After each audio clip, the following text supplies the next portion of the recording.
Hello again, family and friends. It's Randy C. Jones sharing with you an excerpt from my book entitled A Word in Season. Today's selection is God is Up to Something. The text is Habakkuk chapter 1 verse 5 from the Amplified Bible. Look around you, Habakkuk, replied the Lord, among the nations and see, and be astonished, astounded. For I am putting into effect a work in your days, such that ye would not believe if it were told you.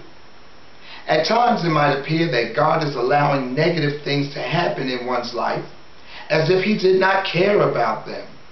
For those that believe God for something in particular, or for a specific promise that He made, they might wonder if in fact God had changed His mind. But just keep watching and waiting. Start to look around you. Things are not the way they have been.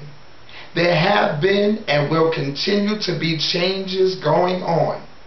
God is at work, and He is setting His people up for such a move in their lives that is going to blow their minds. Don't faint or lose hope. God is up to something. I hope that you are encouraged by these words. I pray that you would go to Amazon.com or BarnesandNoble.com to purchase your copy of A Word in Season, that this selection and others might be a blessing to you and the lives of others that might read it. Thank you very much for allowing me to share this with you, and may God continue to bless you.